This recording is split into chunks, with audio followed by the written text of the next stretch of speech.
gentleman and a scholar, very extraordinarily well-read gentleman, who's always given very interesting books about medieval history and whatnot to my girlfriend Holly. They're always trading books, and he's great. Yeah. He also just right from the beginning, Jonathan was just like, he just like fit in as if he'd been on the show from the pilot. You know, it was just, it just really fell into place. So. If you could choose, what would be your favorite episode of the show so far and why? Favorite episode and why? Well, for me, it's the pilot, because that just sets it off, and you're off and running. I mean, there have been great episodes since then, but that was the easiest answer for me. I like them all, but the favorite episode to shoot, I think I was talking about this the other day. For some reason, I loved 4 Days Out when Walter White and Jesse are just stuck in the desert trying to figure their the way out. But When the battery was dead in the yeah, RV. when the battery's dead and Make a battery. yeah, they think they're gonna Or, as you said, a robot. a robot. Tell the story. This shows what you know what, I'm going to give a little preamble. This shows what a great crew we have and how enthusiastic and invested they are.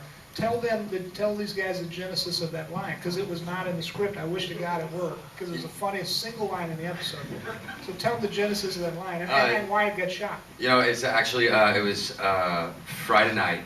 It was the last take of the evening, and Michelle McLaren, one of our brilliant directors slash producers, but we shot it, and they're like, all right, that's a wrap, and they were like, well, no, let's one more take, and someone came up to me. Was it Schuster? Nick Schuster, one of our focus pullers at the time. He comes up to me and says, hey, when Walt asks, or what was the line? I said, you said it before. That's what we're gonna do. You just said it. Yeah, and then And, Nick a goes, battery is what I was yeah, referring to. and Nick says, you should just say a robot. and I'm like, oh my God, that's so brilliant. I go, Michelle, we need one more. So we had to say that there was something wrong with the shot. There was like a hair. Because the producers are going, we're done. You know, no, there's a hair. there was a problem. We had a little difficulty. There was a little autism. Okay, one more. Yeah. And then, yeah, we did it one time, and then I just said, a robot? And it was perfect. So that's how it came about. Anyone in the back? Up there, yes.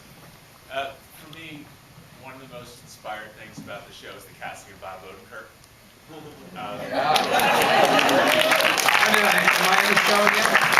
Jim Odenkirk, everybody. Jim Odenkirk. Hey, Jim. Thanks, Drew. How are you, buddy? His background just seems so different from the other cast members, and this show seems so different from anything he's done before. I mean, I guess the question is for Vince. I mean, why did you decide to cast Bob in the show? Why do you have to Why did you decide to do make him question that now? Robin Williams was busy, wasn't he? I was thinking a minute ago about Wise Guy. I'm such a major consumer of television, and one of my very favorite shows, the much lamented now that it is long gone, Mr. Show. Mr. Odenkirk here, and David Cross, his partner. Funniest damn show. We have it in our. We have the full DVD set in our writers' room.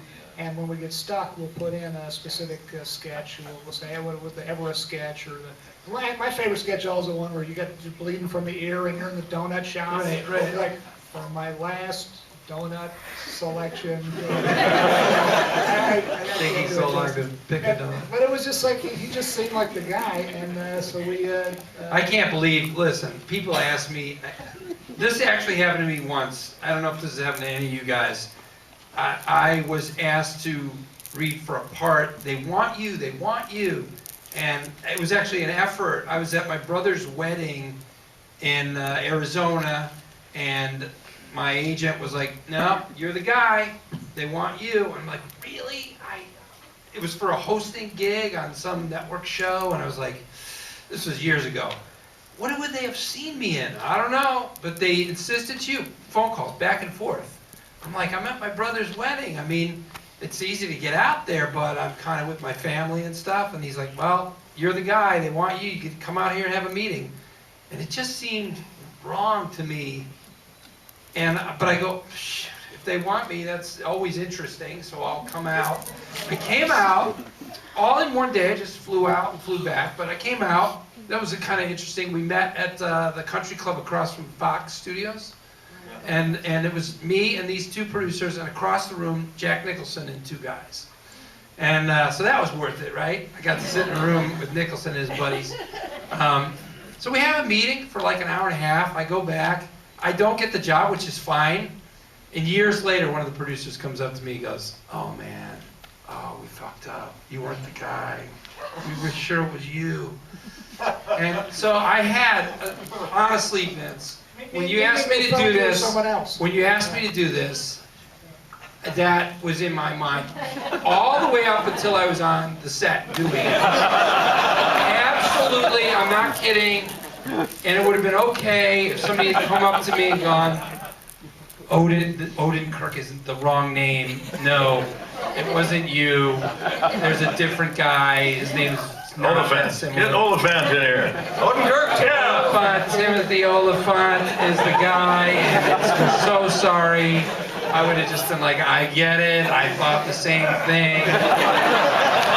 With you 100%. Who did they think you were in that meeting at the country club? I don't want to say. I'll tell you later. And then I'll come back and tell you. You know. But, thank you for liking that he cast me, and I feel so lucky to be included in this, and it's been such an interesting thing, and I'm just, these guys, I just watch all these amazing actors, and they set the tone, and I follow them, and tune myself in to their intensity, and try to hold my head above water in this amazing show. I'm so lucky to be on it. And I've wondered, but from Mr. Show, what did you see me do in that show? I'm such a clown. I'm such an idiot. No, I mean, most of you guys could play anything on that show, but you played more often than not. More than David did. You would play. It felt like you did a good straight man. Yeah, A lot of times it's you true. come out and introduce the show, you're in a suit. Or whatever. Right. I don't know. Right. You just see what you see, or you don't see what you don't see. Really great. You're either Thanks. right or you're wrong, but it worked out great. Yeah. Thanks so much. Another character, who can you choose? Yeah, so what was it, say it again? If you could play another character in the show, If anybody could play another character on the show, what would they choose?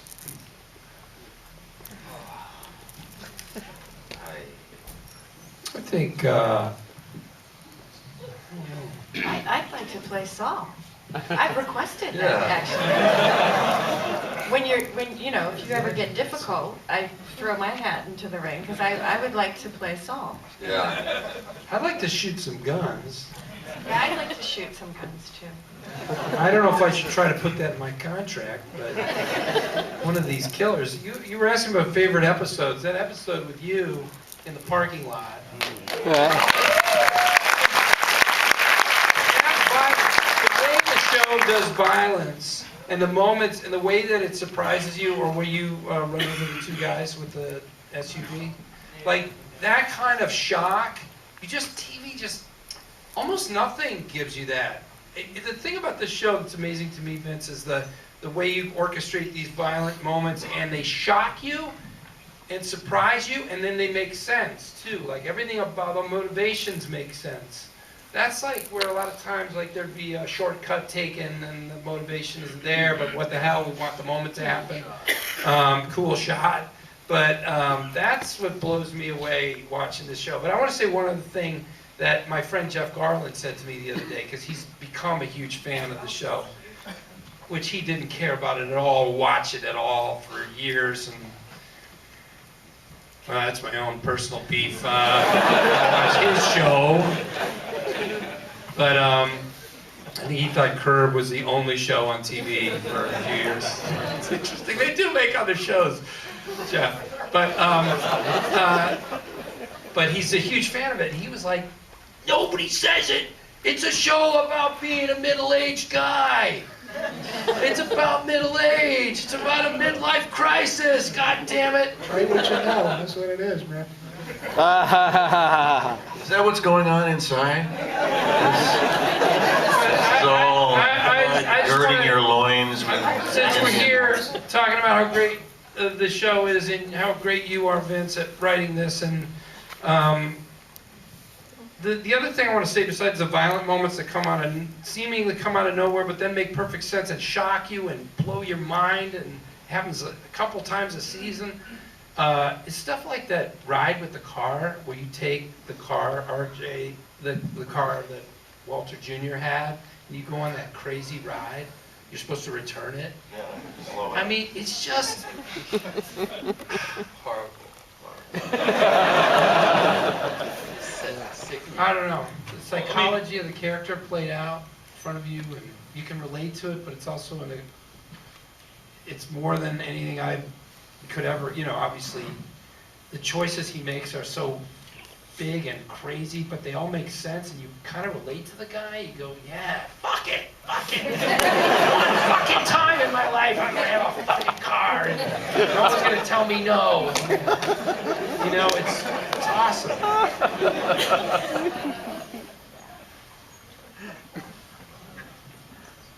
The Marie character, I'm curious about what's going on with her shoplifting in life. Yeah. And particularly the scene where she goes to these different houses that are for sale. Yeah, She's wow. incredibly smart and inventive. And I'm just wondering if that's something that's going to continue on, or what's going on with that. Are you really like that? I have had people kind of expect me to steal, like me personally, and I'm like, that's pretend. I do that on the show, but it's pretend. I loved it. It went away and came back. You have to ask my boss down there, because I'm not supposed to, divulge things. Vince, am I going to steal? Do I steal someone's heart? You've stolen all our hearts. Ease up, that's my wife, brother. The stealing, I love how you play all that stuff. The thing that, I'm going off a little bit of a tangent here, but I like how when we first cast you, you came up to me and you said, the stealing didn't come up till a little bit later, but you came up to me and you said, what does Marie do for a living? And I honestly, I was so busy trying to figure out everything else. I was like, I started thinking some BS answer, and then I thought, no, I honestly don't know. And then I said, do you have a thought? And you said, yes, I do. I think Marie is an X-ray technician. I thought about that. I loved it. It I was so thought about that. specific. It was so weirdly specific. But it worked out, right? That's why Marie is indeed an X-ray technician. And she's purple. I love it's so important, I think, to, encourage these sorts of ideas. And I was like, I also think she really doesn't do anything half-assed. So I think if we all get a color, and Marie's is purple, I think she just is crazy about purple. And we just ran with it. Oh my God, the poor people whose house we use is the Schrader house. They have purple walls in their house. They're shooting a purple Flicati shag rug, purple coffee maker, purple everywhere. I don't know if you've ever noticed, but in the Schrader house, the big wedding portrait that's above the fireplace is just of Marie. In her purple gown. There too. He had this great Boss Hogg outfit on. We took these photos. Looked like Boss Hogg. And then a hat, and it was great. And I said, I really want to take somewhere. If we put it up high, it looks as if Marie is looking down, very regal. And when people come into the living room, and that's the one that we use.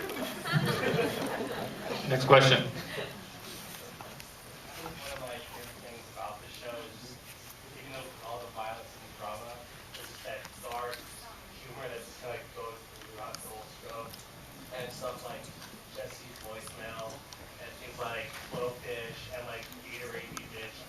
Where does this come from? I know you work on your style, but to have that kind of same like dark humor, that's a fast good episode. Where is this the writing, the dark humor? Do you think that's just a crucial path for show? The question about how much, oddly, it does seem counterintuitive that there is this much comedy on Breaking Bad, that there's as much dark comedy as there is. And it's, I learned from working on the X-Files that, and actually watching our sister show on the X-Files we had a wonderful, Chris Carter, great boss who I learned everything from, created also a sister show to the X-Files called Millennium. And it was a wonderful show about a FBI profiler, and it was as dark as night, and it couldn't contain humor because it was so very much about existential, life and death, terrible criminals being sought out at the great emotional and psychic expense of the guy catching them, and just people. As great a show as it was, I was a big fan of it, but I'd watch it and I'd want to just take a shower afterward, and I'd think to myself, and even though I loved it, but I thought to myself, I learned a lesson from it, that you got to leaven darkness with light, you got to leaven, the heavy emotional stuff with humor. So we look for those moments in the writer's room, and I think the actors as well look for those moments. There's a great one, I won't say what it is, but there's a great moment in first episode of season 5 that Brian came up with. I'll just say it's in a junkyard, great moment, and that was not in the script that I loved. What's my point? I started off as a comedy writer. When I first got the X-Files job, I was afraid I wouldn't be able to do drama.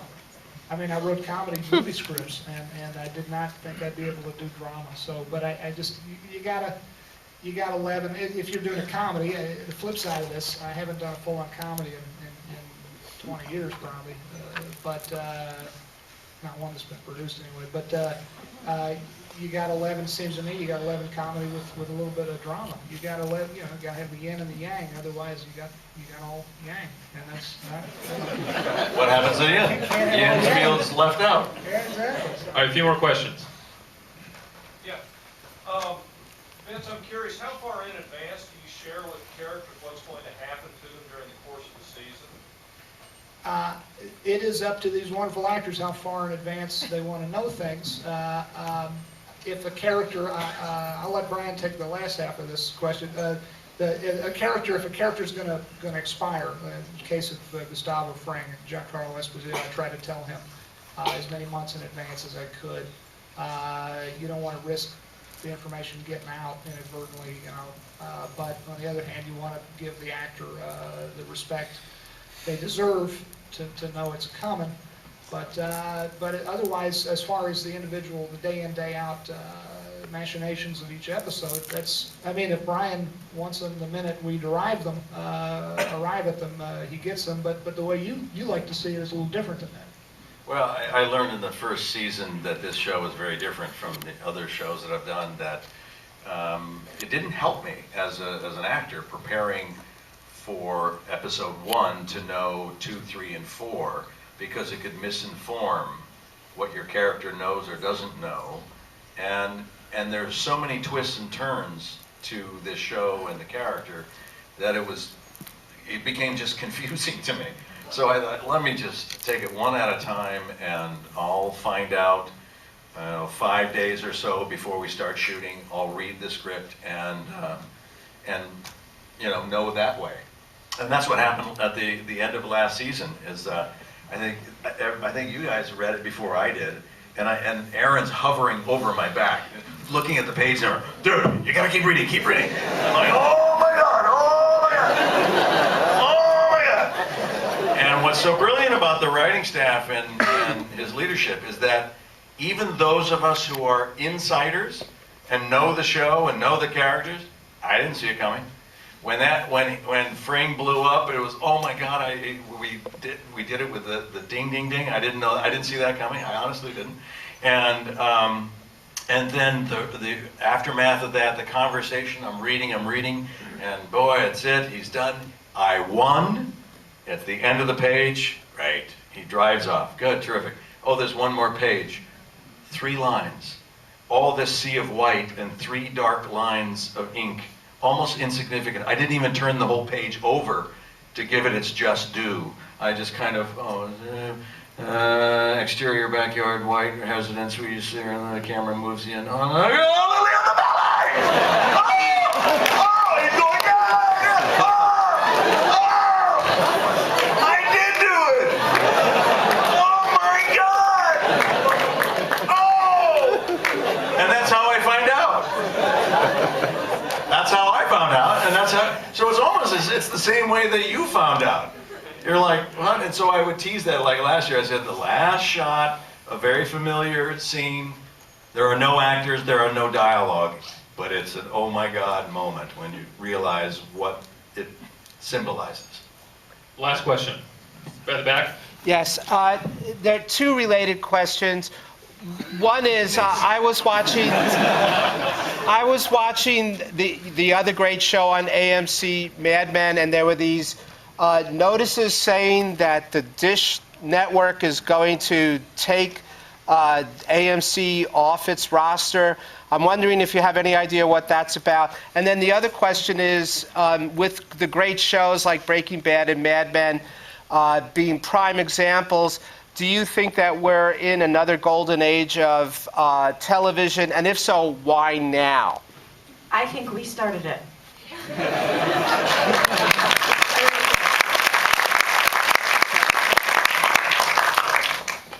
Can I give a boring technical answer? I think it's because we got huge TVs and huge, and people can watch them like cinema. I don't think you could have these. I think the TV shows before were designed for boxes like that. And now that we have technology that allows you to watch them on a cinematic level, we come up with content to fill it. I don't know about that. I mean, because only because I ask people. Well, let me ask you. Well, you got the great Martin Scorsese. You got all film guys moving to TV. Well, that's true, but that has nothing to do with the television size. It has to do with story. So 15 years ago, every single studio had a division for small movies. They were making $5 million movies. That's gone. So where did those stories go? And they went to cable television. So the perfect storm was that cable is expanding. AMC puts out this mandate, probably unwritten, but talked amongst themselves, is that when we look for product, if it could be seen on NBC, CBS, ABC, Fox, we don't want it. Don't come to us because we need to create a brand. And so out of their need, they placed a mandate of what kind of product they want. And it was like with Vince, I'm sure. It was like when it was first developed at FX, right? But when they said, we want something unusual and fresh, when you thought, you mean the script that I put away and I wrote on spec, this one that no one is ever going to make, you want to make? I mean, I think that's the way really good writers are looking at and why they're coming to cable. That's why they're coming. As far as the Dish Network, I don't know if any of us have any idea why that's going on. The Dish thing is, it's people miles above our particular pay grade. It's Wrangling for dollars. various plutocrats. But it'll get worked out. Dish will come to its senses, I'm sure. But yeah, I mean, you think back to the movies, and it's very apt. We were sitting here at a wonderful film festival talking about this. I think back to all the wonderful movies of the 1970s, movies for adults. Some of them some of them swung for the fences and missed. Some of them tremendously great, and we're still watching them over and over again now. But even the less than successful ones, interesting movies for grown-ups. And there's just as many wonderful folks swinging for the fences writing those scripts nowadays. But unfortunately, they only tend to get made in an independent sense, and the independent market seems to be drying up. And yeah, like you said, I mean, I think it's a little of both. I mean, these giant TVs do allow for a much more cinematic feel. You got that 16:9. We're coming out with 4K TVs within the next couple of years. You get this amazing resolution, amazing stereo sound, amazing picture quality, and you can, and in the meantime, you've got a Hollywood system that is, and they're, they're doing what they got to do to stay solvent, stay in business, but they're making, blah blah blah 3, blah blah blah 5, It just, and the trouble is, they say, well, we gotta make this because the only people going to the theaters anymore are 13-year-old boys, but then, it's the chicken and the egg thing. Is it, maybe the more people other than 13-year-old boys would go to the theater if you made something for something other than 13-year-old boys. So it's like, where is it? But I'm glad there is an outlet for it, on cable TV. Can I just ask out of curiosity, how many people watch Breaking Bad on a computer screen? It's quite a lot. Does anybody watch it on Sunday night at 10 p.m.? Yeah. Oh, really? Yeah. Brady, raise your hand. No, I mean, how many people Raise his TiVo? hand. He watches it with me. Really? How many? Well, thanks for being a focus group for Brian. And I just say this moment to say thank you for Vince and the cast, Brian,